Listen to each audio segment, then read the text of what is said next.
Hey, how's it going? So I've got a big weekend ahead of me.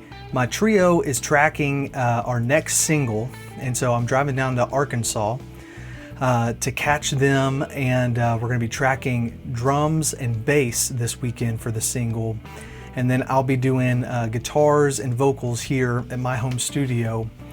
But also what's happening this weekend is the drummer for my trio has a band who has a big show that they've been promoting going on this Friday. And so we're gonna be tracking Saturday and Sunday, and Friday they asked me to come sit in for a song or two with them. And so I've got a couple decisions to make right now before I head out tomorrow morning.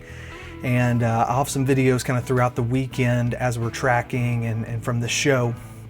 But I've got to decide, since we're not tracking any guitar, the rig that I'm bringing is just going to be for making arrangement decisions and kind of jamming along with the guys as we work out a couple of the kinks of this song before we track it.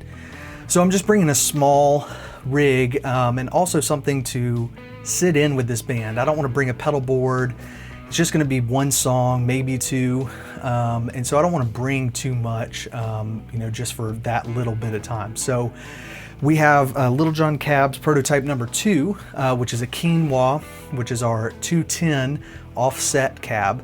So it's a little lighter. It's definitely not the big 212 that you see back there that I normally play with the EVs. This has Celestion 10-inch speakers in it. Sounds really good. I've got to decide though what amp I'm going to bring. So kind of narrowed it down. It's either going to be this PRS amps 30 head, which is an EL84. It's got a very Dr. Z type of chime to it. It's in that Vox territory, but with definitely more gain. And so it's very Dr. Z-esque, but it's a Doug Sewell amp. And so the benefit of this one is that I can crank it up and turn the master volume down, and it's got reverb. So it's kind of got everything I need there. The other option would be my Smart Bell Dumble head, which would be dry. But I did have an idea of putting this guy in the effects loop. So an MXR carbon copy, just to have a little bit of delay, just some color, make it not so sterile and dry.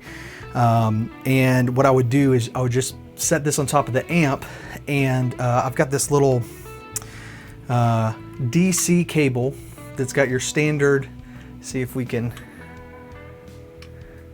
cover my eyes here. We can use this cable. It's got DC on one end, and on the other end we've got 9-volt battery adapter.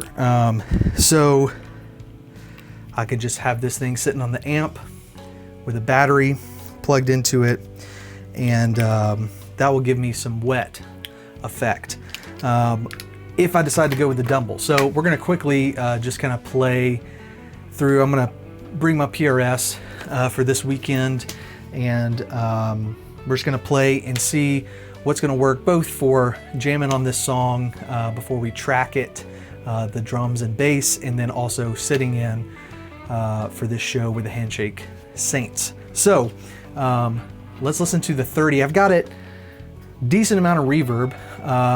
It's actually straight up and down at noon.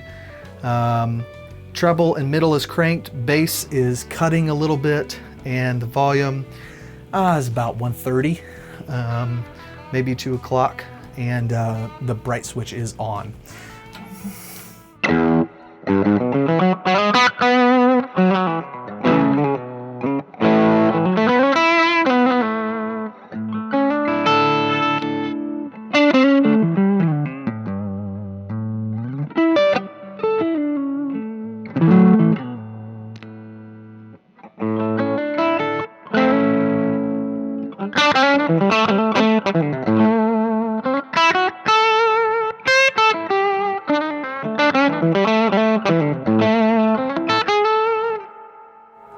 So it's a blues tune that I'm sitting in on, and it's a blues tune that we're tracking.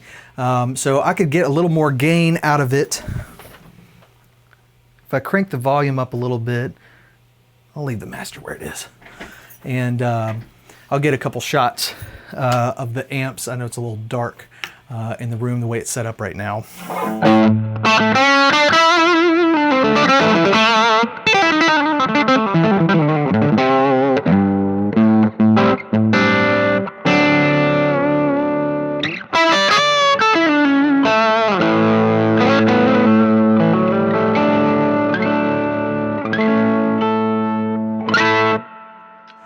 So that's kind of full out, and then I can back it off, especially because this has a treble bleed circuit. I can back it off and get pretty clean.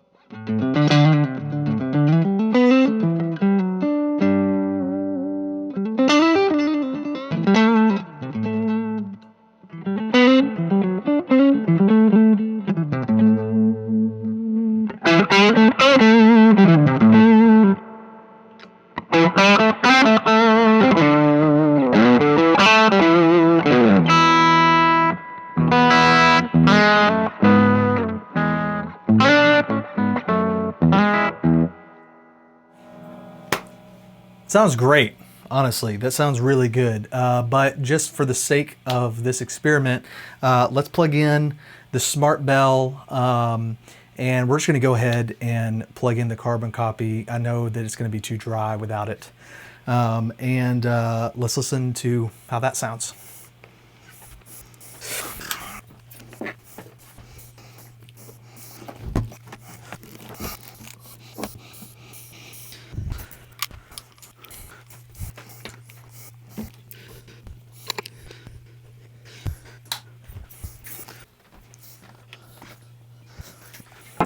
All right, so I'm gonna have to go back and forth a little bit as I tweak this amp, because it's set pretty clean and set up for the EV loaded cab. And the carbon copy is not on. So we gotta fix those things.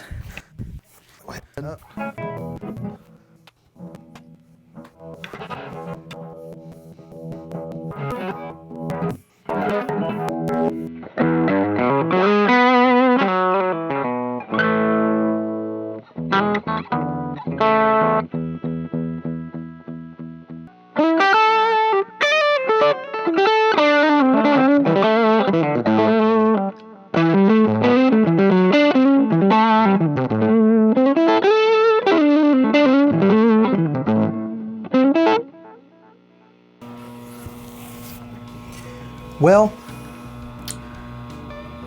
got a little bit of noise with this amp in this cab. Not exactly sure why. I guess there's dirty power with this amp. I didn't have it with the PRS, but you can hear a little bit of radio, and there's a good hum. So this amp, I know it's pretty sensitive, but this is definitely worse than I've heard it. I'm gonna quickly make sure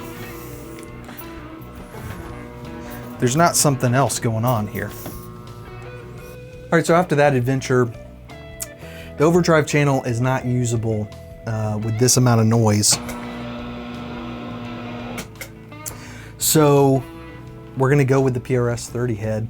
We're gonna take a look at the Smart Bell. It's a little susceptible to dirty power, which I know I don't have extremely clean power where it's plugged in right now.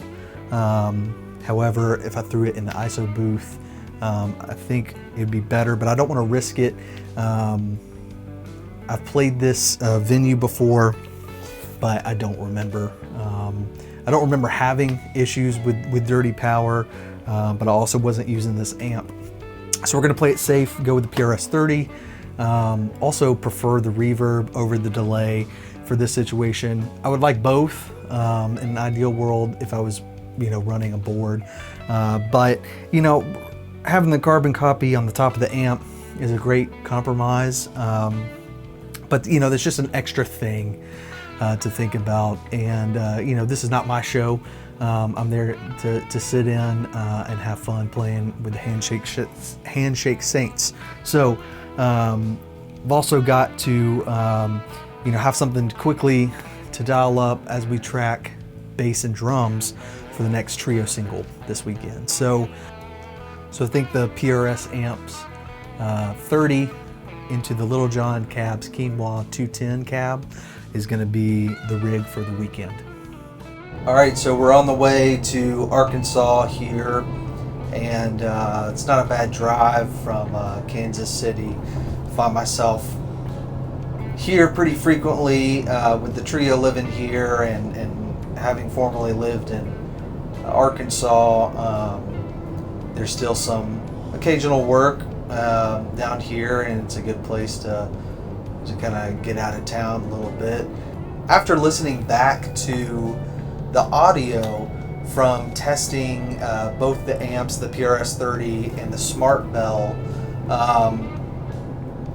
I noticed that, and I had a 57, maybe 3 inches off the grill of the cab, that the radio noise and the hum that was coming from the overdrive channel, it's just kind of like an overdrive circuit inside, because it wasn't the FET boost, the preamp boost didn't cause the same noise and RF interference that the overdrive channel did. It was substantially quieter from the 57, to the point to where I couldn't even see the waveforms of it, and I think it would have been fine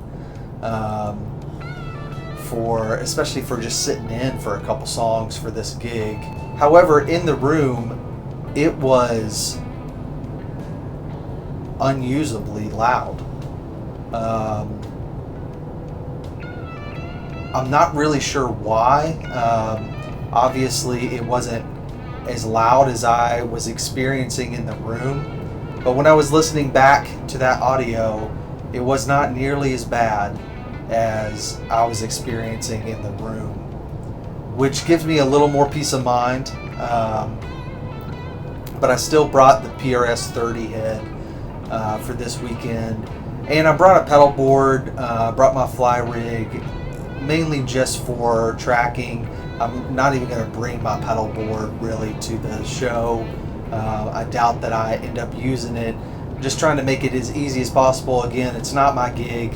Anytime I'm sitting in, I try to bring something quick and easy. It's not going to take up a lot of space, especially for the majority of the show. I'm not going to be up there, so but it'll be a good time sitting in with a band I've never gotten to jam with, and ultimately, noise is something that is really bothersome. You don't want to have a noisy rig. But at the end of the day, in the context of a live show, even as bad as I was experiencing in the room with RF frequency, and again, I think there was some dirty power where I had the amp plugged in just to try them out last night. It's not a big deal.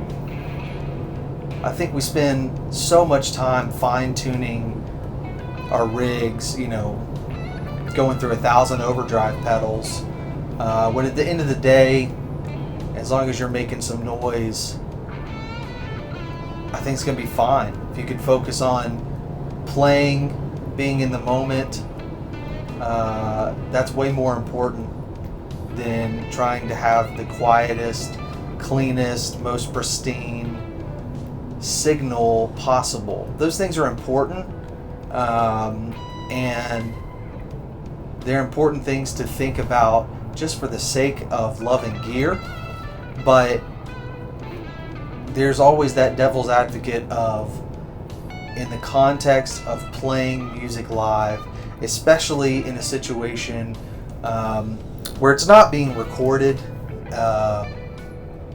You're not trying to capture live audio or something, or make a live record. These things can be worked out. They can very easily distract from the moment, which I think takes away the whole point and the purpose. That's something I'm trying to practice myself, is just being able to be present, be in the moment, think about gear as little as possible when I'm actually playing, when I'm creating, when I'm working. It's more of, the gear side of things is the hobby, but the creativity, is the purpose there. And for me, that's the job. And if I'm thinking about the tools that I use for the job more than I am doing my job, more than I'm thinking about being present, doing my job as well as I can, then I'm missing the point. And I think that goes across the board, no matter what your relationship with music and playing guitar is. If it's a hobby, if it's your creative outlet, if you only play to yourself, or if you're playing to thousands of people and you have a much more successful career than I do, that's the thing. And if you can stay in that thing and be present and focus on that, then I think you're getting it right. And so that's something I'm trying to practice. I would encourage you to do the same. So I'll get off my soapbox here, and we'll probably catch back at sound check tomorrow after load-in. What's up? We're in the green room here at the show with the Handshake Saints, and the opening band is playing right now. And I missed filming any part of sound check, but we'll get some footage of sitting in with them in just a bit. But check out this green room. They just got a bunch of guitars hanging from the ceiling. This is actually a guitar shop and a venue here in Bentonville. So cool. We'll see you guys out there.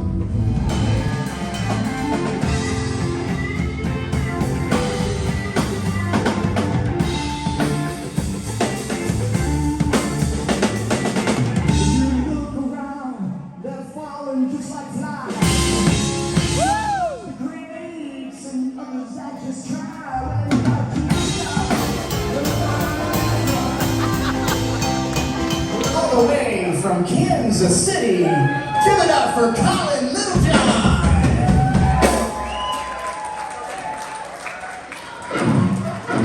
This one's called After All.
wanted to do splits.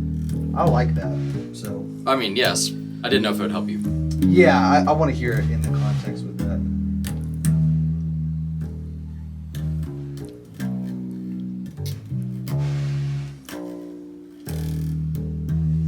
Can we, Get the fucking camera out of my face.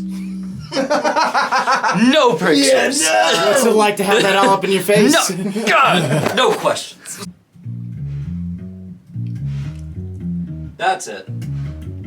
That's what I'm trying to do. played Okay. it on the D string. Huh?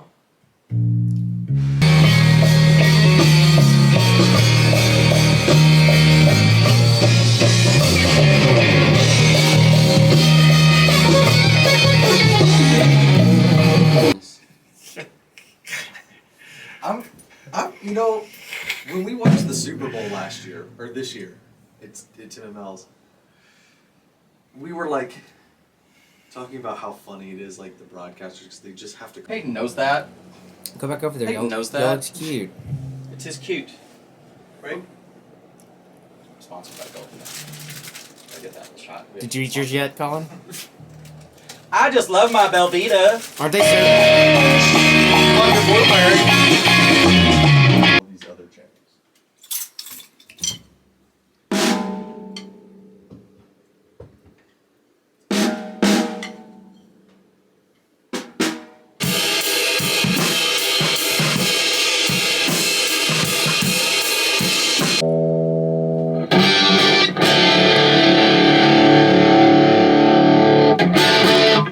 So here's the way that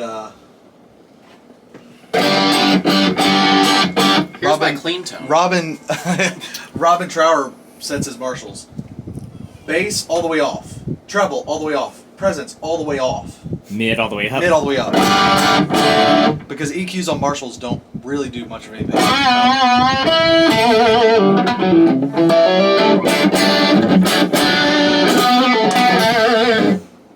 You're a bitch.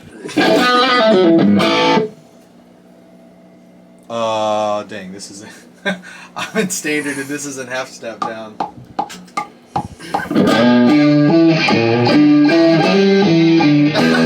Sounds terrible.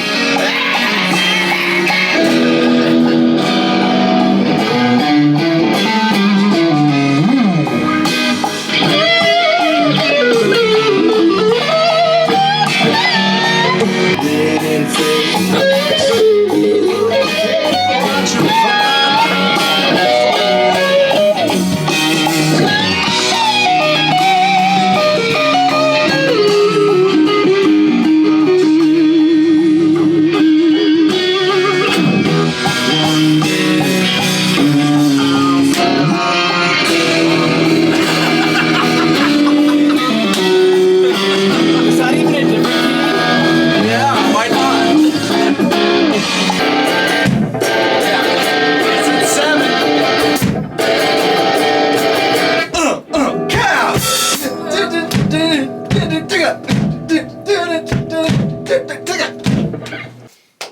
Alright.